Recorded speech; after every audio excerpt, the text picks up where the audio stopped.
질병관리청의 조사에 따르면 지난해 한국인의 우울증 경험률이 2013년 이후 10년 만에 최고치를 기록했다고 합니다. 그래서일까요? 꾸준히 감소하던 음주 흡연율도 반등했다고 합니다. 네, 우리가 몸을 관리하듯이 마음 건강도 평소에 관리를 해야 하는 이유인데요. 그래서 이분 모셨습니다. 정신과 전문의 문요한 선생님, 어서 오세요. 네, 안녕하세요. 문요한입니다.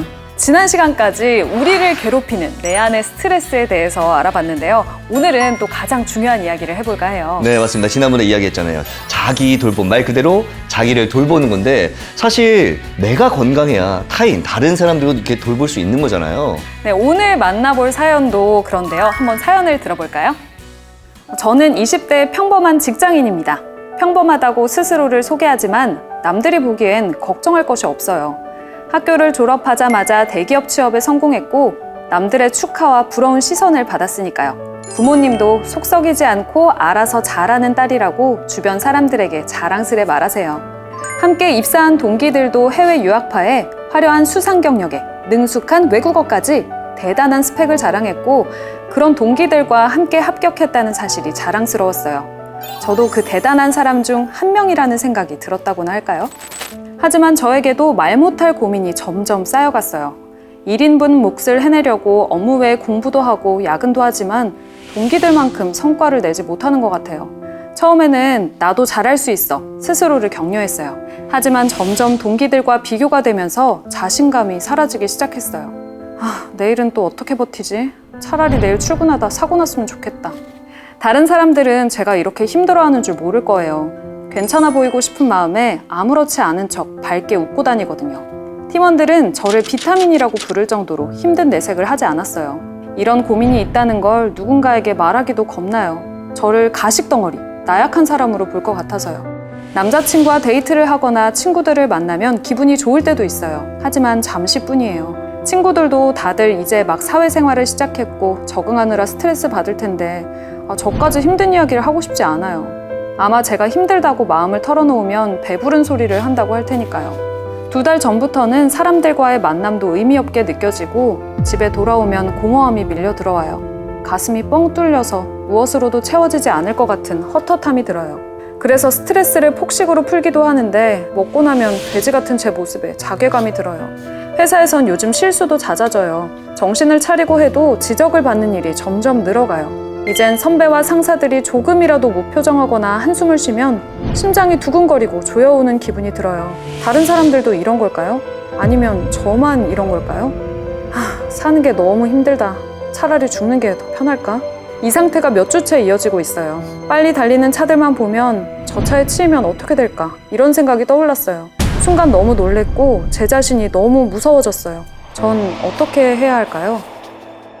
안타깝네요. 네. 이 사례의 주인공은 자기한테 주어진 역할이나 주변의 기대에는 충분히 부응하고 있는데 정작 속마음은 혼자서 너무 힘들어하는 것 같아요. 사연자분이 죽고 싶다, 사고가 났으면 좋겠다 이렇게 말을 하는데 이게 꽤 위험해 보이거든요. 괜찮나요? 실제로 자살에 관해서 생각하는 것은 드물지 않습니다. 조사마다 좀 다르지만 전 세계적으로 성인 인구의 작게는 3% 그리고 좀 많게는 한 16%는 살아가면서 한 번 이상은 진지하게 자살을 생각한다고 해요. 근데 여기서 말하는 자살 생각은 능동적인 자살 생각이고요. 즉 스스로 이제 목숨을 끊고자 하는 그런 의지가 담긴 자살 생각이고요. 수동적인 자살 생각까지 포함하면 훨씬 더 많다라고 할 수 있겠죠. 수동적인 자살 생각이라고 한다면 지금 사연처럼 눈을 뜨고 싶지 않다거나 사고가 나면 좋겠다거나 이제 이런 생각들을 이야기합니다.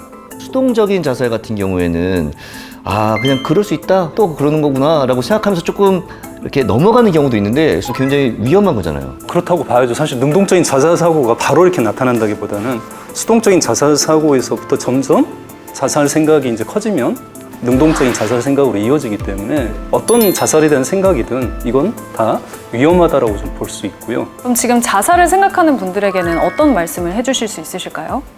저는 세상에 죽고 싶어서 자살한 사람은 없다라고 생각을 해요.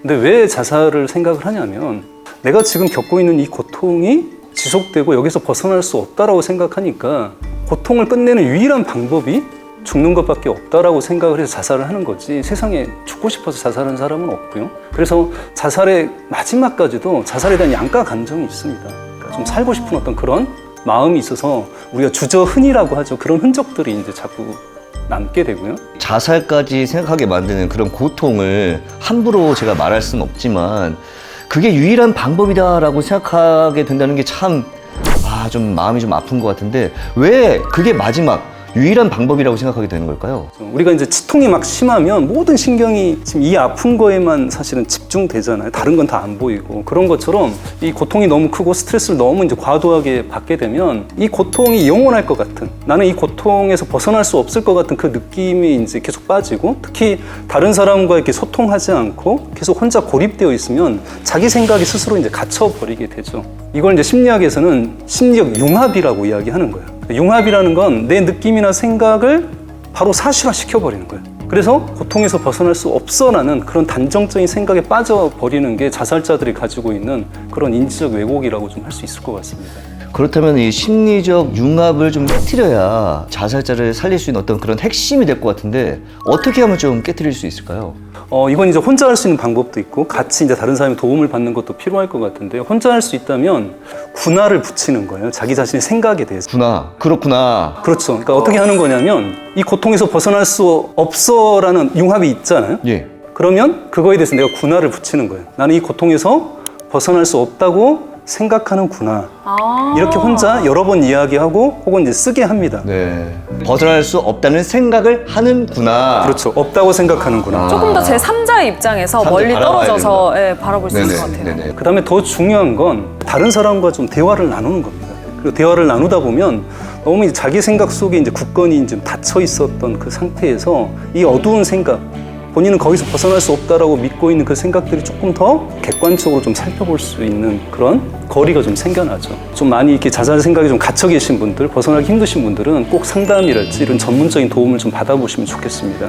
그리고 또 다른 방법으로는 자기의 생각과 조금 떨어지기 위해서 취미생활이나 이런 스트레스를 풀 거리를 찾는 게 좀 중요할 것 같은데요. 특히 직장인들은 스트레스가 많기 때문에 제대로 된 휴식을 취하는 것도 중요할 것 같습니다. 어떻게 휴식을 취해야 제대로 된 휴식일까요? 굉장히 중요한 얘기인 것 같은데요. 사실 우리가 노동 시간은 줄어들고 휴식 시간은 점점 길어지고 있잖아요. 근데 그럼에도 불구하고 아이러니하게 번아웃이랄지 이런 정신질환은 점점 더 많아지고 있는 거죠. 그러니까 그것은 우리가 지금 제대로 된 휴식을 못 하고 있다는 거죠. 그러니까 우리가 좀 더 좋은 휴식이 무엇인지 좀 생각을 해봐야 됩니다. 사실은 이제 뭐 주말에 집에서 이제 많이 자고 뭐 아무것도 하지 않고 이렇게 잘 쉬었다라고 해서 막 월요일 날 출근할 때 막 활력이 생기는 게 아니잖아요. 그래서 우리가 이제 워라밸을 중요하다고 얘기하시는데 이 워라밸이라는 게 일하는 시간과 쉬는 시간의 어떤 균형이라고 생각하기 쉬운데 사실 워라밸의 본질은 해야 하는 것과 하고 싶은 것 사이에 균형을 맞추는 게 저는 워라밸의 본질이라고 생각하거든요. 해야 하는 것과 하고 싶은 것의 균형이요. 그렇죠. 그러니까 너무 이제 우리가 번아웃에 빠지는 이유는 해야 하는 것이 너무 많은 거예요. 근데 우리가 좀 더 하고 싶은 것을 한다면 보다 더 그런 휴식이 좀 되고 다시 활력을 찾을 수 있죠. 정말 좋은 휴식은 놀이와 같은 휴식입니다. 그러니까 놀이와 같은 휴식이라는 건 어떤 보상이나 결과도 아니고 책임이나 의무감 때문도 아닌 그냥 내가 좋아서 하는 그 활동을 했을 때 즐거움과 기쁨을 느끼는 휴식이 정말 좋은 휴식이죠. 사실 저도 그렇지만 이번 주말에는 뭘 해야지, 이번 주말에는 어딜 가야지 이러다가 딱 주말 되면 탁 누워가지고 진짜 스마트폰 맞아요. 하거나 네. 요즘에 그 넷플릭스 이런 거 맞아요. 쫙 보거든요. 이게 좀 쉬는 것 같기도 한데 또 아까 말씀하신 것처럼 월요일 되면 내가 뭐 했나 싶기도 맞아요. 하고. 그러면 이 놀이와 같은 휴식 좀 구체적으로 좀 설명을 좀 해주세요. 어떻게 해야 좋은 휴식인지. 놀이와 같은 휴식을 라틴어에서는 오티움이라고 얘기하는데요. 그러니까 오티움이란 말은 내 영혼에 기쁨을 주는 능동적 휴식이에요. 그냥 이렇게 시간 날 때 한 번씩 하는 어떤 그런 단순한 여가 활동이라기보다는 뭔가 내가 배움을 통해서 시간을 투자하고 보다 더 지식이나 기술의 깊이를 더해가는 여가 활동을 이제 오티움이라고 이야기할 수 있는데요. 물론 이 오티움을 하려면 약간 좀 배워야 되고 또 시간도 내야 되기 때문에 귀찮게 느껴지고 하기 싫을 때 있잖아요. 뭐 운동하러 갈 때도 가기 전에는 굉장히 좀 귀찮잖아요. 맞아요. 그렇죠? 근데 어떠세요? 또 막상 가서 또 하고 나면 기분도 좋아지고 개운하고 재밌고 뿌듯한 마음이 좀 들잖아요. 그러니까 오티움은 좀 그렇게 능동적인 휴식을 말합니다. 뭐 우리가 힘들 때 뭐 상담도 필요할 수도 있고 약물 치료도 정말 힘들면 할 수도 있겠지만 사실은 우리가 놓치고 있는 것이 이런 능동적인 여가 활동이거든요. 이 능동적인 여가 활동을 통해서 우리가 회복하는 분들이 너무 많습니다. 생각을 해보세요. 지금까지 힘들 때마다 다 병원을 가거나 뭐 약을 먹거나 이러지 않았잖아요. 정말 힘들 때 나를 다시 일으켜 세워줬던, 물론 사람도 있지만 음악일 수도 있고 운동일 수도 있고, 그런 것들을 스스로가 잘 발견하시는 게 굉장히 우리가 자기 돌봄에서 중요한 요소라고 할 수 있겠죠. 우리가 짧은 쾌락에 되게 익숙해져 있잖아요. 맞습니다. 그래서 이 능동적인 여가 활동을 하고 싶은데 마음이 안 따라주거나 여력이 안 되거나 할 수가 있습니다. 그런 분들에게 어떻게 하면 이런 마음을 좀 불어넣어 줄 수 있을까요? 이렇게 무기력하신 분들일수록 빠른 위로에 탐닉하기 쉬워요. 그러니까 빨리 기분을 바꾸기 위해서 배달 음식을 시켜 먹거나 뭐 술을 마시거나, 빠른 위로를 주는 대상들은 사실 중독으로 가기 쉽고요. 지금까지 오티움에 대해서 좀 말씀을 드렸는데, 처음에는 좀 약간 부담되시더라도 막상 이걸 접촉을 해보시면 이게 스트레스가 더 생기고 더 나를 힘을 빼앗기는 게 아니라 오히려 이게 충전이 되고 활력이 생긴다는 어떤 그런 이외적 경험들을 하시는 게 굉장히 중요합니다.